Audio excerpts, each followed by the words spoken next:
Earth science, global climate change, aka global warming. I'm including this chapter not because everybody needs to necessarily agree with what it says, but it's important to understand what's being talked about and around global climate change and global warming, and understand the information being used and the data that's out there. So whether or not you agree that this is happening isn't the point. The point is that this is information that's useful and important to know as part of society. The big question we've got here is around global climate change is, in movies like Day After Tomorrow, will that actually happen? Big climate change happen quickly. Well, when does climate change happen? Will it affect our kids, our grandkids, our great-grandkids? And should we worry about it? Americans now consider global climate change to be the most important environmental problem facing the world. The research around global climate change or global warming involves thousands of scientists all over the world.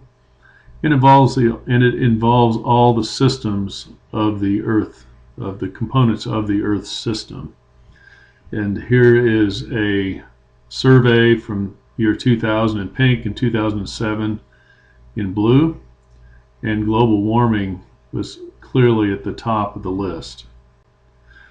9 of the 10 hottest summers ever recorded occurred in the past decade or so.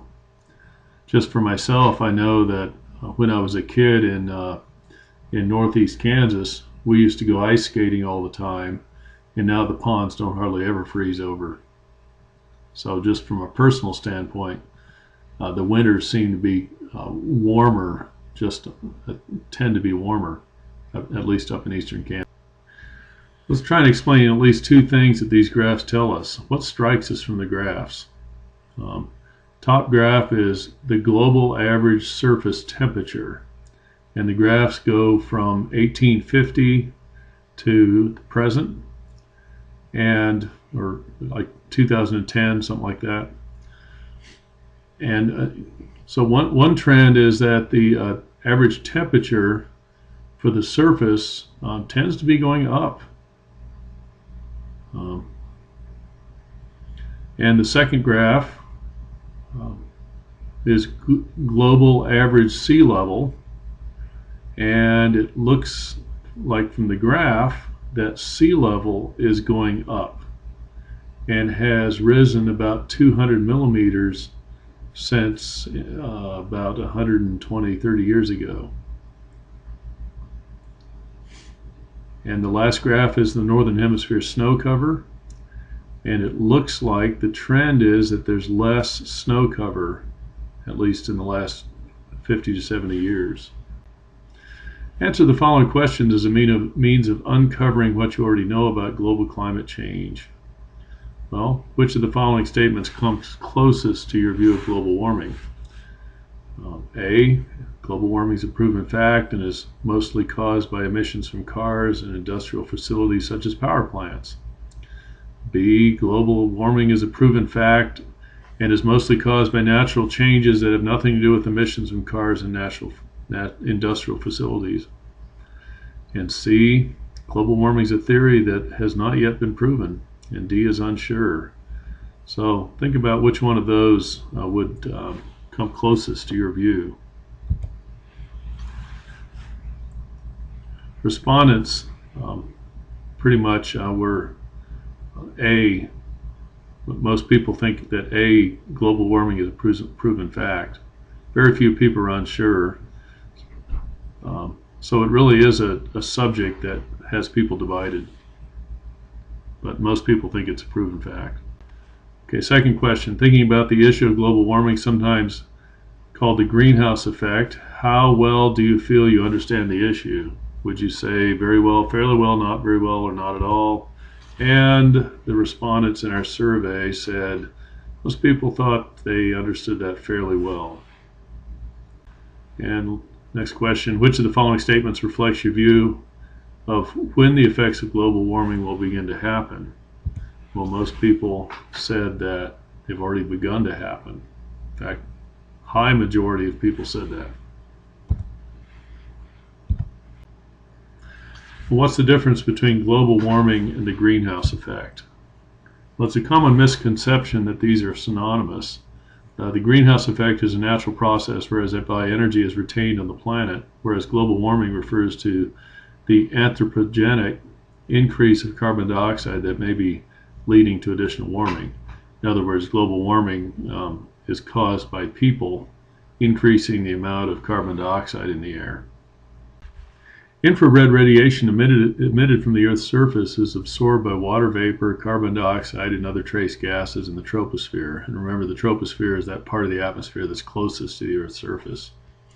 And it creates a situation known as the greenhouse effect. The nice thing about the greenhouse effect is that it keeps the surface temperature of the Earth at an average of about 59 degrees Fahrenheit. Without some global warming, without those greenhouse gases in our atmosphere, our average temperature would be about 0 degrees Fahrenheit. But we can have too much of a good thing. Venus has a runaway greenhouse effect and has average surface temperatures of about 885 degrees Fahrenheit.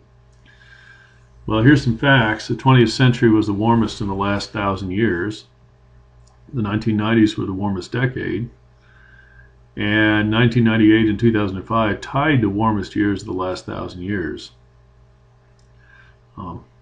So the thing that we know is that the concentration of greenhouse gases in the Earth's atmosphere has steadily and measurably increased in the last 200 years. If you don't see the nice picture here, go ahead and right-click and click the word play. I'm going to go ahead and click the play button while I talk. This is a diagram about radiation balance.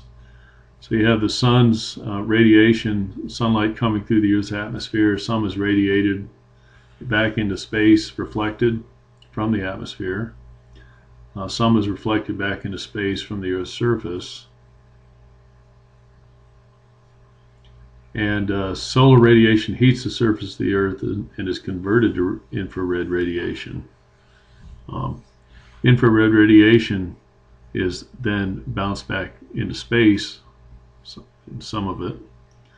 But greenhouse gases trap some of that infrared radiation. And infrared radiation is basically heat. So some of it's trapped and then it warms the lower atmosphere. So the key point here is that greenhouse gases help warm the planet, and that global concentrations of greenhouse gases have increased. By the way, reminder that greenhouse gases are carbon dioxide, water vapor, and some trace gases.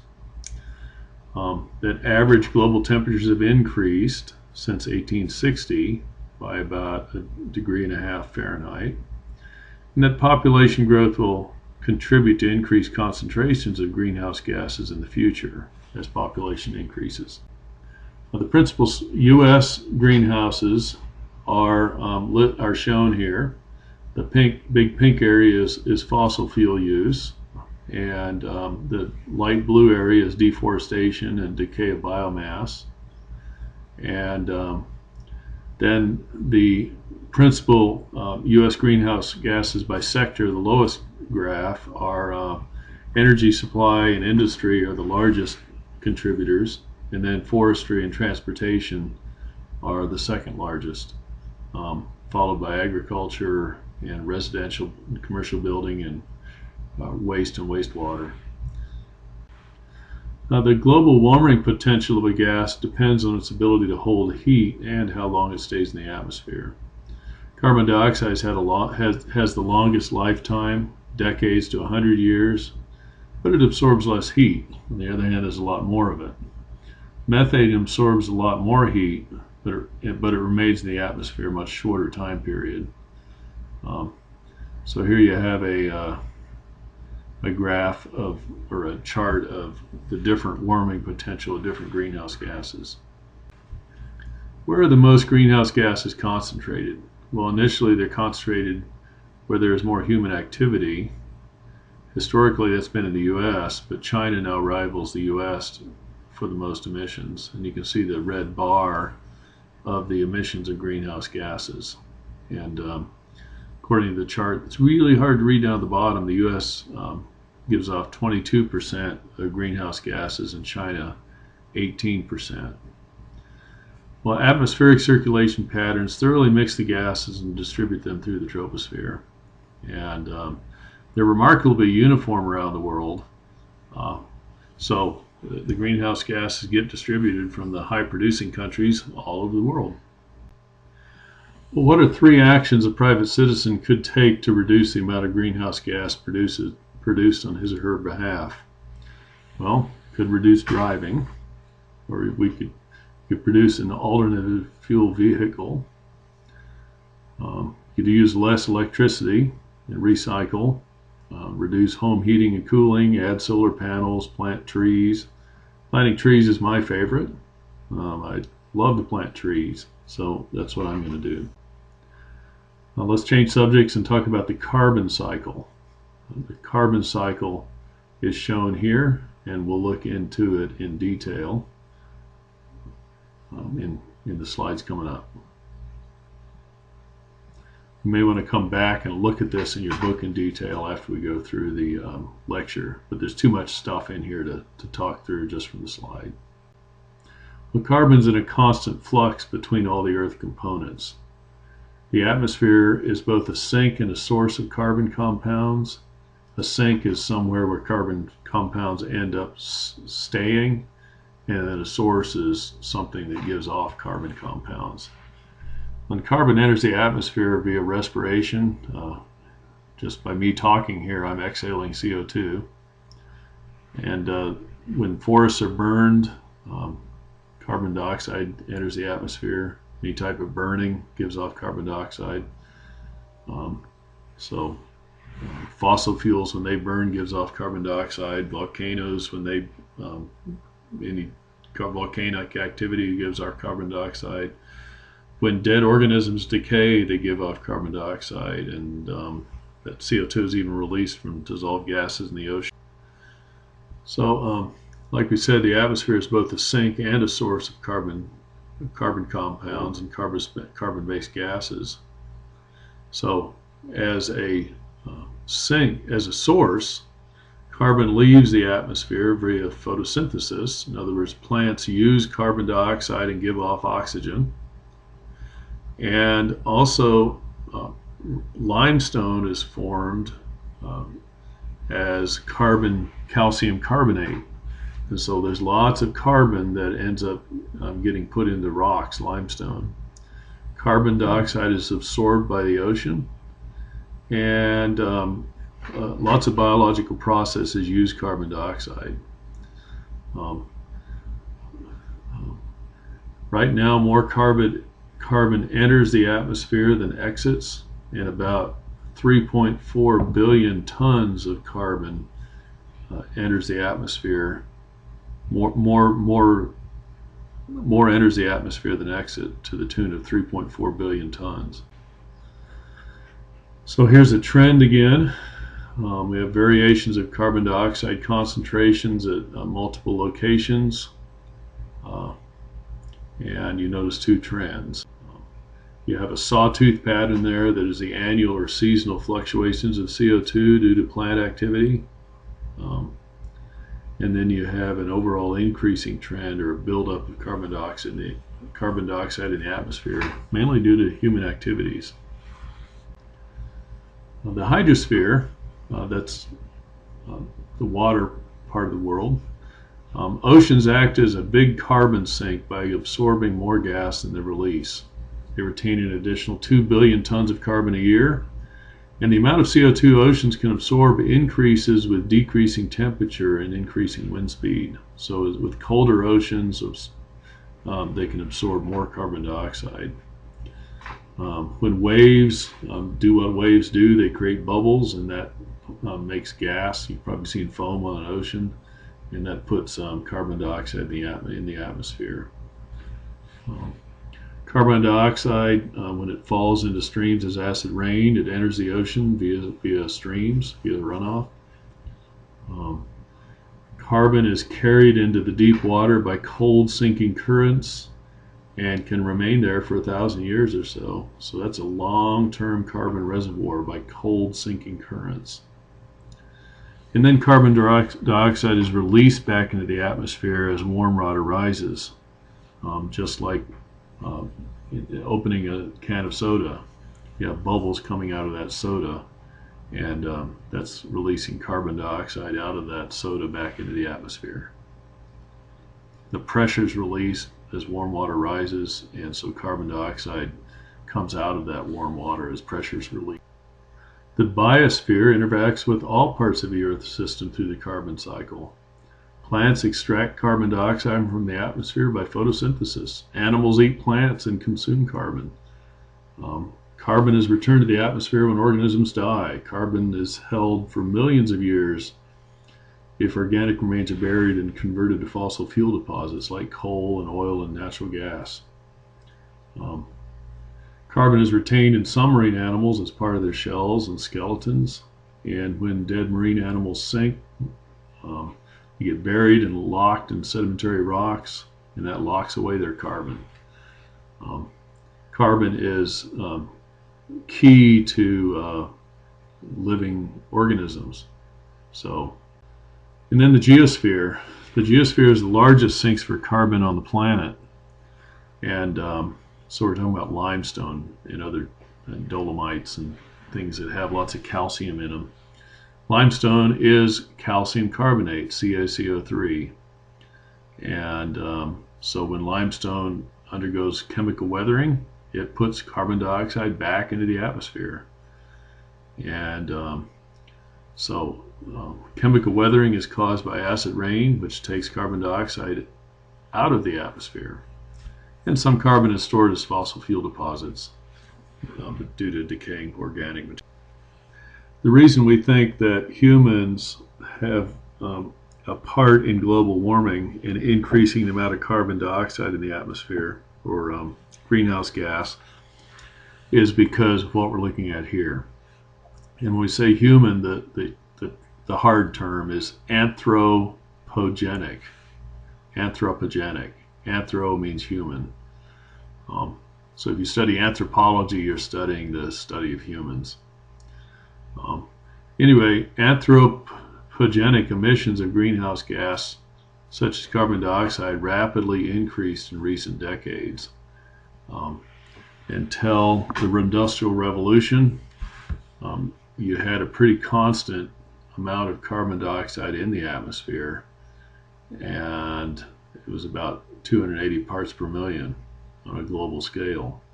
And then once the Industrial Revolution hit, notice how much more you get in the atmosphere. Here's a distribution of U.S. carbon emissions. Notice that the cities have high concentrations over other locations, and of course that's because you have cars and factories giving off carbon dioxide and other carbon sources. The carbon stored in carbon reservoirs or sinks. So that's important to know that a reservoir, when something's going into something and sticking there, it's a sink. Just like pouring water into a sink, it stays there. Just as water is stored behind a reservoir behind a dam, that's another type of sink, or water in a sink. The carbon released from these reservoirs and ultimately ends up in another reservoir. So let's look at what we do. Carbon is stored when CO2 concentrations in the atmosphere are increased due to burning fossil fuels, and carbon is released when it's washed out of the air, say by acid rain. In the biosphere, carbon is used by plants to form biomass, and that's just a fancy word for carbon is used by plants. Biomass is a term that is used to talk about like lots of organic material. And wood in forest burns or decays, and when that happens, it releases carbon. Carbon dioxide is absorbed by the ocean, so it's stored in the ocean, but it's also released by the ocean, and we talked about that a bit ago. And calcium carbonate or limestone forms on the ocean floor, which stores carbon, and then when that's weathered, it's released. Well, where is carbon stored in the ocean? Well, most of it's dissolved in the water. And which of the following is a carbon sink? Well, a living plant is a carbon sink. So planting trees. I love planting trees, and so I will plant as many trees as possible, and then it'll assuage my guilt for all the driving I do. Now, where is the most carbon stored in the geosphere? Well, it's stored in limestone deposits. Limestone stores lots of. And here's a concept map around the carbon cycle. Let's look at some of the answers on that. So between the atmosphere and the hydrosphere, when carbon goes from the atmosphere to the hydrosphere, when carbon dioxide is captured in bubbles and breaking waves, and back from the hydrosphere to the atmosphere when you have CO2 dissolving in deep water is released to the atmosphere during upwelling. In between the hydrosphere and the biosphere, you have carbon going from biosphere to the hydrosphere when it's released. Carbon dioxide is released to the ocean by algae, and it's taken out of the hydrosphere and put in the biosphere when carbon dioxide is extracted from the oceans to build shells of organisms. And then carbon dioxide from the biosphere is put into the geosphere, or no, let's do it the other way. It's taken from the geosphere and put in the biosphere when carbonate is extracted from the ocean for shells. And from the biosphere it goes into the geosphere when decayed plant remains collect to form coal, where shells collect on the ocean floor to form rock. From the atmosphere, carbon is put into the geosphere when carbon dioxide combines with minerals during chemical weathering, and is put back into the atmosphere when you have combustion of fossil fuels that releases carbon dioxide in the atmosphere. When you weather limestone, you have carbon dioxide is put into the hydrosphere from the geosphere. We're looking at letter I. Then you have dissolution of limestone in water, and then it's put back into the geosphere from the hydrosphere when you have carbonate that precipitates out of seawater to form limestone. And then now we're at K. Carbon is taken out of the biosphere and put in the atmosphere when plants release carbon dioxide when they decay. And then it's put back into the biosphere when plants absorb carbon dioxide during photosynthesis. Which statement about the global carbon cycle is most accurate? Well, A is most accurate. More carbon enters the atmosphere than leaves the atmosphere. We're going to change subjects and talk about the ozone layer a little bit. And we're doing this mostly just because it's an opportunity to talk about how changes in policy and changes in direction and how we manufacture things seems to have had an impact on how much ocean has been affected by humans, or the ozone layer has been affected by humans. If you look at the graph, there's a graph of total ozone. Purple is less ozone, green is more ozone, and then we don't see any yellow and red on the graph, which is even more ozone. And so there's an area over Antarctica that does not have as much ozone as the rest of the world, and we call that the ozone hole. And it's a common misconception that ozone depletion causes global climate change or global warming. However, both are global scale issues, and so we want to talk about ozone here. Global variations of ozone concentrations in 2001 are shown in the picture there, and the colors are based on what's called a Dobson unit. and you can see that the dark reddish colors are like 425 to 500 Dobson units, and if you go down to bluish, you're getting down to 200 to 300 Dobson units. Well, the concentrations of ozone are nearly constant over the tropics and more concentrated with larger seasonal variations at higher latitudes. Greatest in the northern hemisphere during the spring and greatest in the southern hemisphere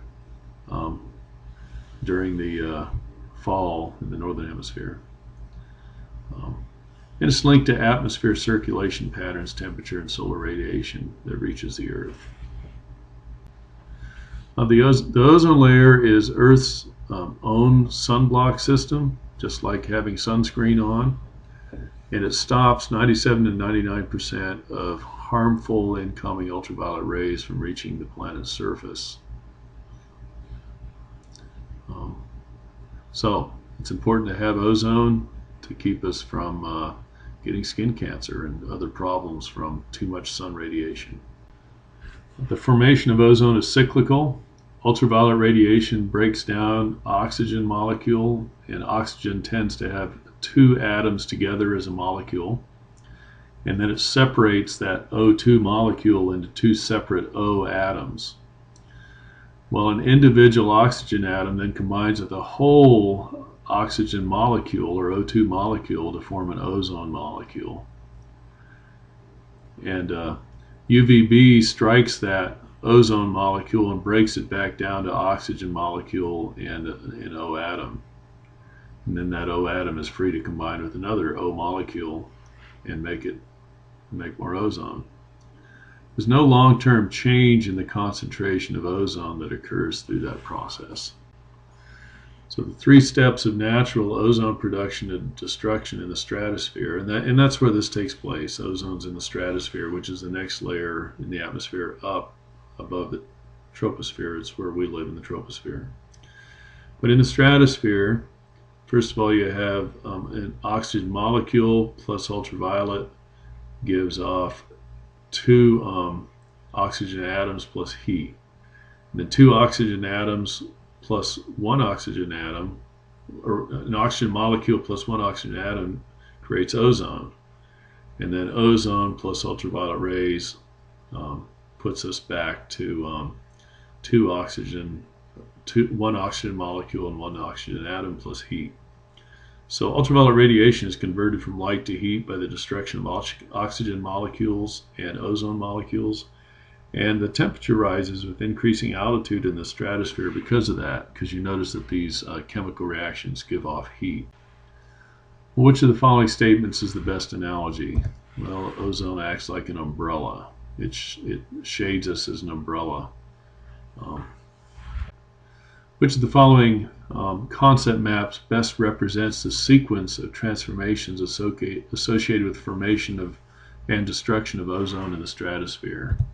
Well, B would be the best, and basically this is a diagram way to explain what we just looked at in the last slide.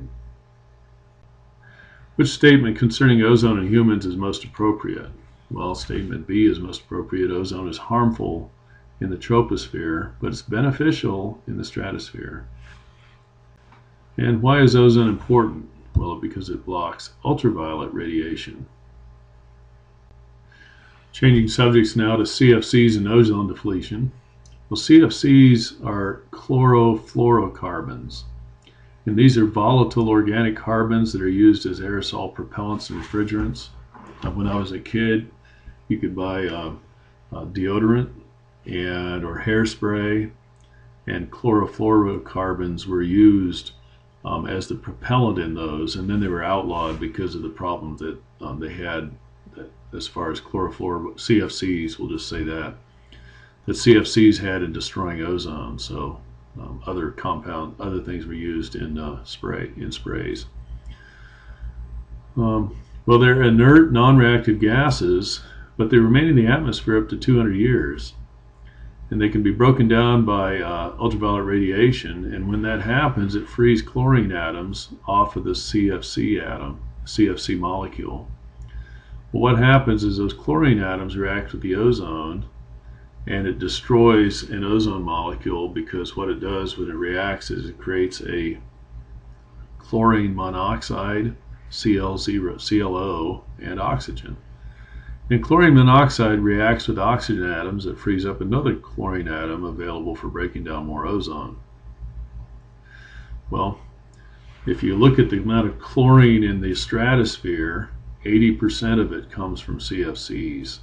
And in 1978, after I was a kid, there was a Montreal Protocol, and from that protocol the US banned aerosol sprays, and so no longer could you buy a deodorant Right Guard and have a CFC put in it, and hairsprays started using other things. This graph looks at the amount of stratospheric chlorine in the stratosphere from 1970 through 2020 projected, and it shows that amount of chlorine in the stratosphere went up and up and up and up until about the year 1995, in which it started to go down again. Well, what we're thinking, and then if you look at the amount of CFC concentrations in the atmosphere, it follows the same kind of trend, with just a lag time of about 3 or 4 years. So we're thinking that that was a successful idea, that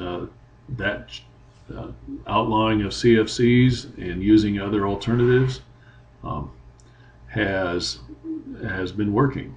And so we'll be interesting to watch the graph continue to see if it continues to go down, and if it ever gets down to 1970 levels.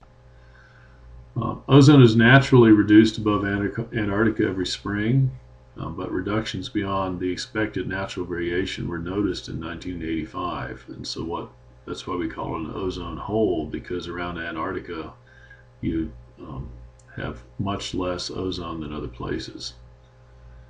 And so here's a graph where you see the size of the ozone hole around Antarctica, and the fact that it's gotten bigger recently. Maybe it'll start going down again. Well, why is ozone depletion concentrated over Antarctica? Well, there's unique weather patterns there. You have a polar vortex, so you have that just means that you've got weather spinning around Antarctica instead of going outside of it. It just stays there, goes around in a big circle. And you got really cold temperatures, minus 112 degrees Fahrenheit, from June to August. And those cold temperatures lead to formation of polar stratospheric clouds, and that would be water plus nitric acid. And ice particles in those clouds provide surfaces in which chemical reactions can occur, including the release of chlorine by chlorine-bearing compounds.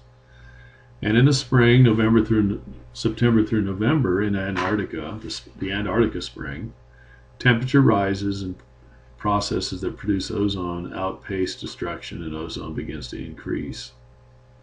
But there's no polar stratospheric clouds elsewhere, so that means less ozone loss elsewhere. So the thing to take from this is that ozone formation and destruction are temperature-dependent phenomena. So forming ozone and destroying ozone depend on temperature. Suppose a volcanic eruption included large volumes of chlorine. What would likely happen to global stratospheric ozone levels, and why? Well, it would provide a short-term, like 1 year or so, thinning focused on the area around that volcanic eruption. So that's about all it would. So students at a college Earth Science class were asked to concisely describe the relationship between CFCs and ozone destruction on an exam. Let's analyze the following 4 students' responses and rank them from best to worst. Justify your answers. Well, the best answer is probably the number D, where UV radiation breaks apart complex manufactured CFCs into its constituent atoms, including chlorine. And chlorine destroys ozone molecules as it cycles through a pair of reactions that produce free oxygen. Third best is that one, second best is that one, and the worst one is at the top, and we'll read it. The CFCs are manufactured gases that destroy the ozone or produce oxygen. Just doesn't tell us enough. Okay, where would you expect to see the most significant cooling effects due to aerosols? Well, between 30 degrees and 60 degrees north latitudes. Which statement concerning CFC production and ozone concentration in the atmosphere is most appropriate? Production is down, concentrations are essentially unchanged. Let's jump to a discussion about modeling global climate change. Sunlight is scattered, absorbed, and reflected by the Earth. This is the same diagram we looked at earlier on our little moving picture, where it shows you that there's a greenhouse effect and why.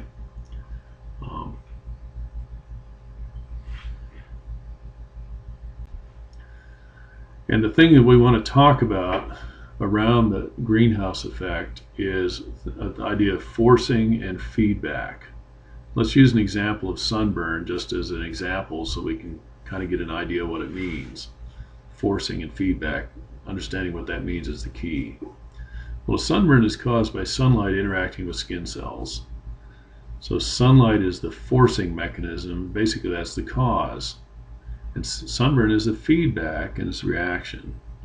So you have a cause or a force and a feedback reaction. And those are an important concept for us to use when we talk about climate change. So when we talk about climate forcing, we're talking about the cause.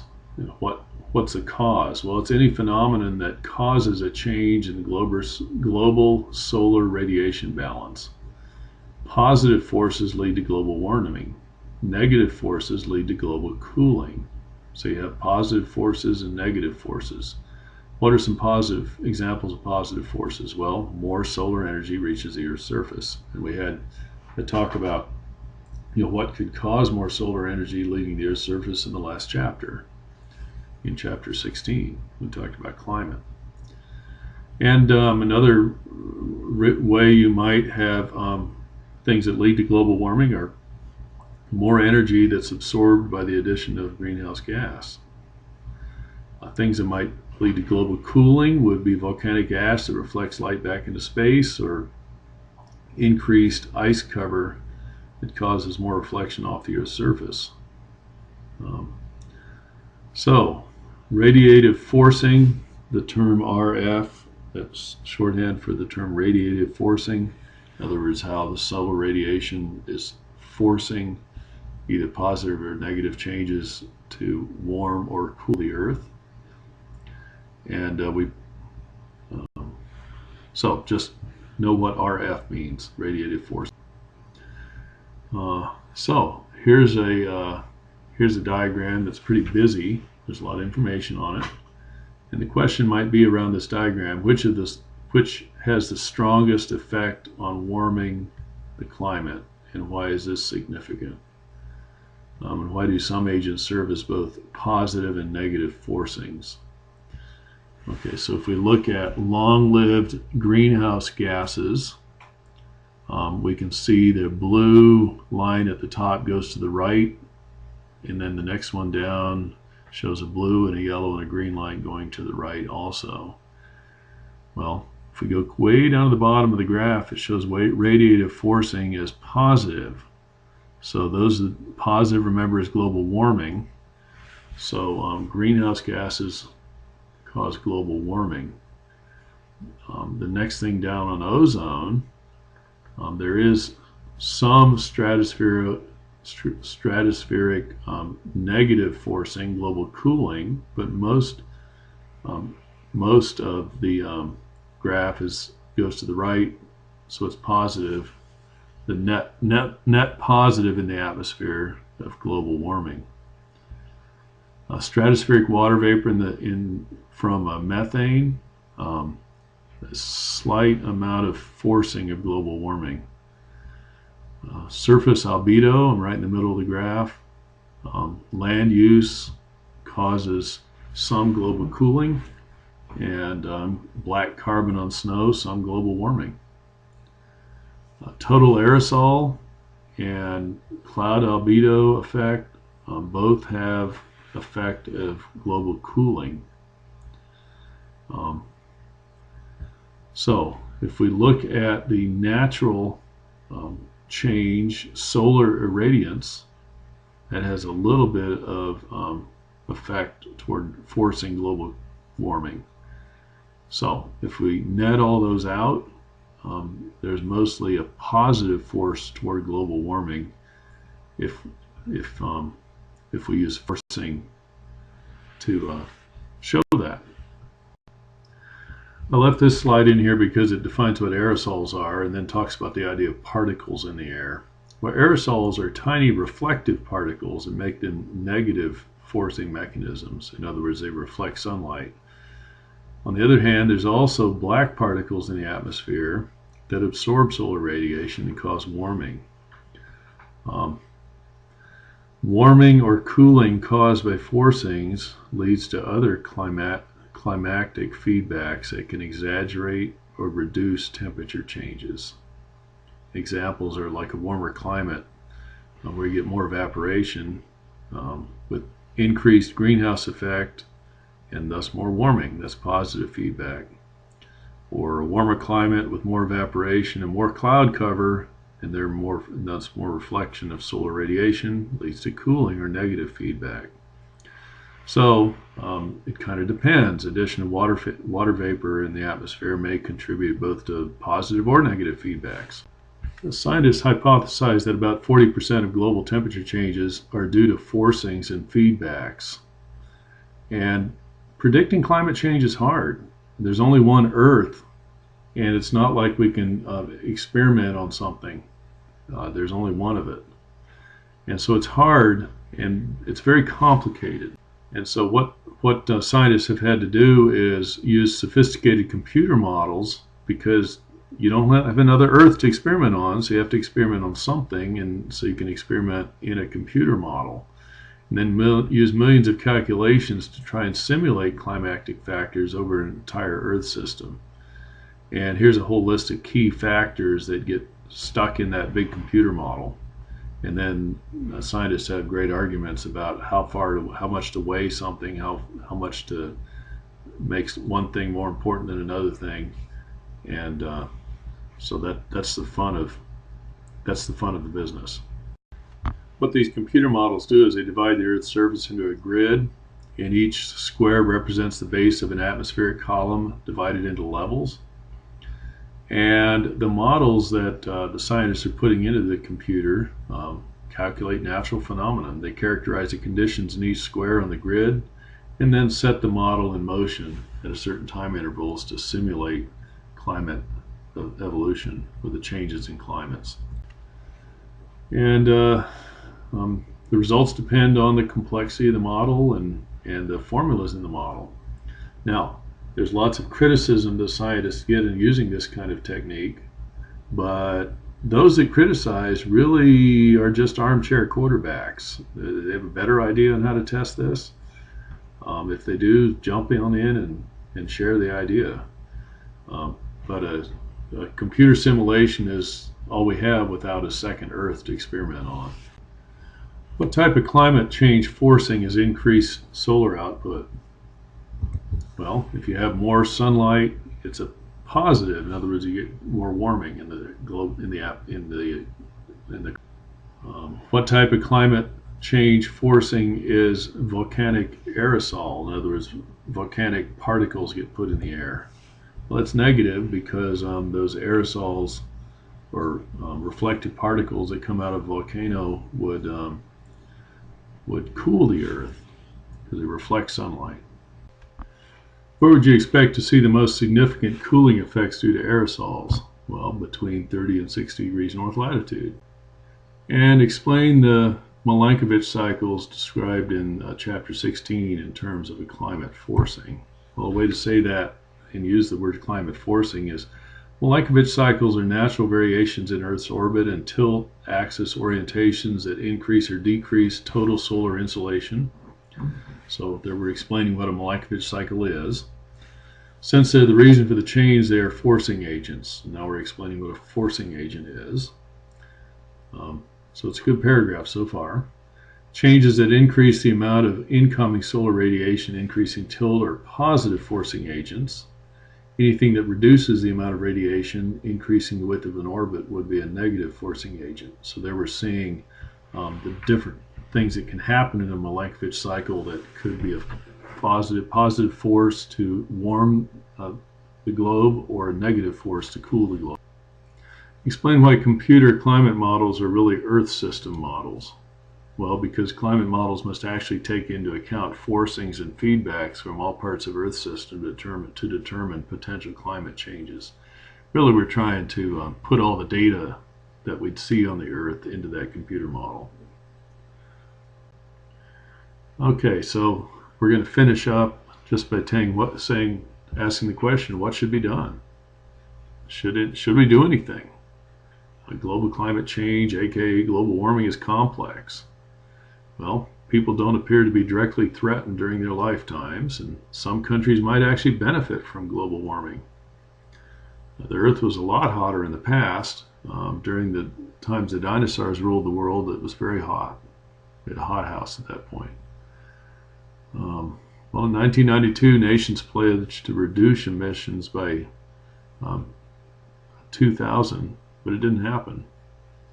In 1997, the Kyoto Protocol represented an agreement among developed nations to reduce greenhouse emissions. And it was supported by more than 120 countries. Countries are now seriously considering options for reducing global warming emissions, so let's see what happens. Stay tuned. It's unlikely that we'll be able to substantially reduce anthropogenic greenhouse gases in the near future.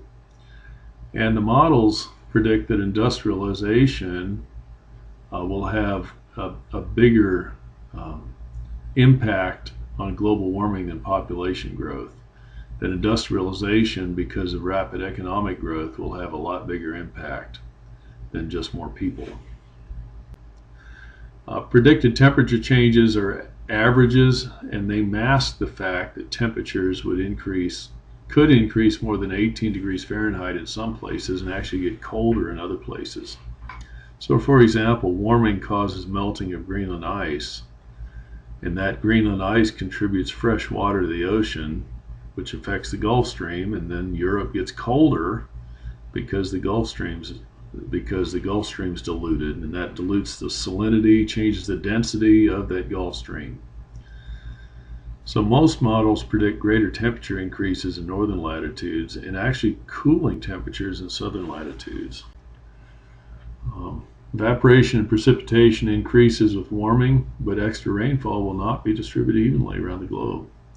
It may be higher in equatorial regions and for oceans as opposed to continents. Let's think about this. What would happen? What would you do if temperatures were increased by an average of 10 degrees Fahrenheit? In other words, instead of the standard 100-degree days in the summer where I live, it was an average of about 108 or so. Most research indicates that changes will be most extreme in developing nations who may not have the resources to deal with them. Wealthy nations are less affected. We can crank up our air conditioner and just cool off with our air conditioner, but a lot of places don't have that. And here's a busy diagram, but on the left we have water, ecosystems, food, coast, health, and singular events. And this is a table that talks about the impact of increasing temperatures on different aspects of an Earth system. So you may want to look at this in your book rather than here, just because it's so busy. Well, the consequence of increasing temperature around water would be drought. Around an ecosystem would be extinctions. Around food would be famine. Around the coast would be flooding. Around health would be disease. So increasing temperatures have a tough impact. Now, we can attempt to adapt, and I'll let you read through these on your own. Just one example, if we go down to the bottom where we have energy, we can strengthen electricity transmission lines and provide incentives for renewable resources and energy efficient technology. We could expand energy choices. Things like that are things we can do if we want to. And we can take direct action. There's options to slow the buildup of greenhouse gases. We can conserve, we can replace high carbon fuels, we can come up with new fuels for transportation. I just noticed in the newspaper yesterday that they've actually got a fusion reaction that gave off more energy than it took in. That's pretty exciting. You can use hydrogen as a fuel, and that's not a greenhouse gas at all. And have more forest management. So there are some direct actions that we can take, and we can increase the use of geologic sequestration and the use of alternate fuels. That just means that we can use geologic formations as carbon sinks and put carbon into the earth. There's a couple pictures of non-carbon based fuel. And some of the technological options that have been proposed are to alter the Earth's energy balance by reflecting incoming solar radiation with silver balloons and giant mirrors in the atmosphere, or to sequester carbon, like the picture we had in the last slide, by trapping carbon in natural and artificial storage reservoirs, or adding tiny particles of iron to the ocean to spur growth of plankton. And plankton will extract carbon dioxide from the oceans. What are some problems with those? Well, all kinds of problems. What we do know is that we can trust that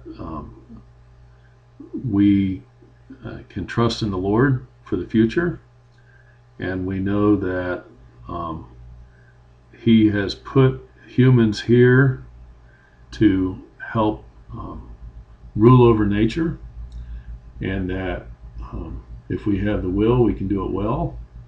On the other hand, we also know that, as it says in Romans 8, I think verse 20, that nature is groaning, and perhaps some of that groaning is because of the things that we're doing that nature carries the burden for. And so there's been lots of burden kind of things discussed in this chapter, but we do know our hope is in the Lord, and that the Lord will help give us wisdom on how to work through this.